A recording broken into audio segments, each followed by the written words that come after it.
নমস্কাৰ সবকে স্বাগতম। যদি আপুনি TWS কিনিম বুলি ভাবি আছে আৰু Redmi Earbuds S2 আপোনাৰ বাকেট লিষ্টত যদি আছে তেনেহলে এই ভিডিওটো চাই থাকক। আজি এই ভিডিওটোত সম্পূৰ্ণভাৱে Redmi Earbuds Sৰ ৰিভিউ দিম প্ৰায় 20 দিন ব্যৱহাৰ কৰাৰ পাছত। আহক ভিডিওটো আৰম্ভ কৰোঁ।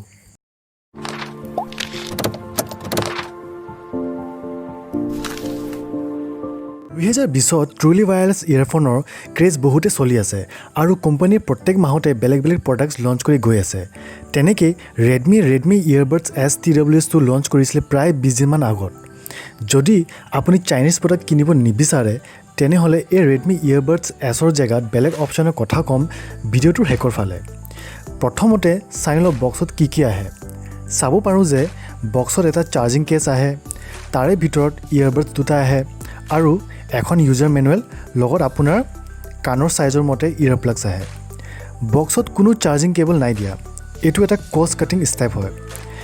বিল কোৱালিটি চাব গ'লে প্লাষ্টিক মেটেৰিয়েল হয় আৰু ইয়েৰবাডছ কেইটাও প্লাষ্টিক মেটেৰিয়েল দি বনোৱা আছে, যাৰ কাৰণে ইয়েৰবাডছ কেইটা বহুতে হালকা হৈ যায়। প্লাষ্টিক কোৱালিটিটো ভাল হয়, কিন্তু চাৰ্জিং কেছৰ খোলা মেলা কৰা হিঞ্জটো অকণমান লুজ হয়, যাৰ কাৰণে পিছলৈ এইটো এটা প্ৰব্লেম দিব পাৰে। এই চাৰ্জিং কেছ দি আমি ইয়েৰবাডছটো 3 টাইম পুৰা চাৰ্জ দিব পাৰোঁ আৰু চাৰ্জিং কেছটো চাৰ্জ হ'বলৈ 1.5 ঘণ্টা লাগে। এবাৰ ফুল চাৰ্জ হ'লে ইয়েৰবাডছ কেইটা আমি 4 ঘণ্টা ইউজ কৰিব পাৰোঁ যদি 50% ভলিউমত গানটো শুনা যায়। কানেক্টিভিটিৰ কাৰণে ব্লুটুথ 5.0 ভাৰ্জন দিয়া আছে আৰু আপোনাৰ ফোনতো যদি ব্লুটুথ 5.0 ভাৰ্জন আছে তেনেহ'লে 10 মিটাৰলৈকে কানেকশ্যনটো লাগি থাকিব।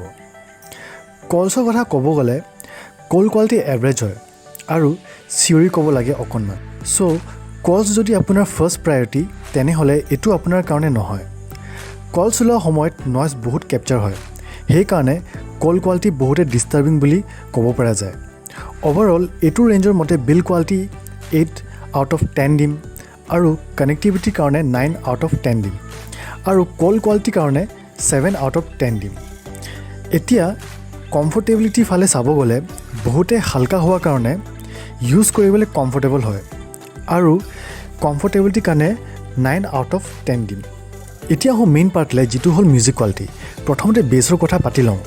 আপুনি যদি হেভি বেছ লাভাৰ হয় তেনেহ'লে আপোনাৰ কাৰণে এই ইয়েৰবাডছটো নহয়, কিন্তু যদি আপুনি এভাৰেজ বেছ আৰু ট্ৰেভেল বেছি ভাল পায় তেনেহ'লে আপোনাৰ কাৰণে এইটো এটা পাৰফেক্ট অপশ্যন। বেছটো বহুতে থাম্পি বেছ হয়, পাঞ্চি ফিলটো নাহে। যিকোনো 500 বা 800 টকীয়া ৰেঞ্জৰ ৱায়াৰ্ড ইয়েৰফোনছ লগত আপুনি মিউজিক কোৱালিটিটো কম্পেয়াৰ কৰি চাব পাৰে, একেই হ'ব। যদি আপুনি হাই বেছ শুনি ভাল পায় তেনেহ'লে এই ইয়েৰবাডছটো আপোনাৰ কাৰণে নহয়। ভকেলছৰ কথা ক'ব গ'লে ইমান ক্লিয়াৰ নহয়, যোনটো ক্লিয়াৰিটি আমি JBL ইয়েৰফোনত পাওঁ সেইটো ভকেলছ ক্লিয়াৰিটি ইয়াত নাই। কিন্তু আপুনি যদি টেকনিকেল মিউজিক আৰ্টিষ্ট নহয় তেনেহ'লে এইবোৰ একো প্ৰব্লেম নিদিয়ে। নৰ্মেল ইউজাৰ কাৰণে এইটো মিউজিক কোৱালিটি এবভ এভাৰেজ বুলি আমি ক'ব পাৰোঁ। এতিয়া গেমিঙৰ কথা ক'ব গ'লে এইটো গেমিঙৰ কাৰণে একেবাৰে ভাল নহয়। ৰেডমি যিহেতু গেমিং মড এটাও দিছে য'ত লেটেঞ্চিটো কমি যায়, তথাপিও অলপ মিলি ছেকেণ্ডৰ কাৰণে চাউণ্ড লেগ এটা শুনি পোৱা যায়। চ' হাৰ্ডক'ৰ গেমাৰ্ছ কাৰণে এইটো নহয়। যদি আপুনি অকল মিউজিক কাৰণে ল'ব বিচাৰে আৰু কেজুৱেল কলছ কাৰণে তেনেহ'লে ল'ব পাৰে। চবতছে ইম্পৰ্টেণ্ট কথা হ'ল যে ৰেডমি এটা চাইনিজ ব্ৰেণ্ড। ইয়াৰ অল্টাৰনেটিভছ কিবা আছেনে?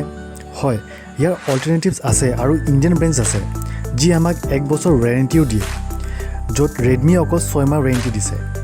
কিছুমান ব্ৰেণ্ড হ'ল যেনেকৈ নইজ, বোট, ক্ৰছবিটছ, কিট্ৰন, এনিউ ৰিপাব্লিক। ডিছক্ৰিপশ্যনত এই গোটেইকেইটা ব্ৰেণ্ডৰ লিংক দিয়া আছে।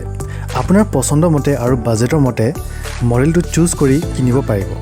লগতে Redmi Earbuds Sৰ লিংকো দি দিম, যদি এইটো ল'ব বিচাৰে ল'ব পাৰিব। আশা কৰোঁ ভিডিঅ'টো ভাল লাগিল। লাইক আৰু ছাবস্ক্ৰাইব কৰিব নাপাহৰিব। বাই।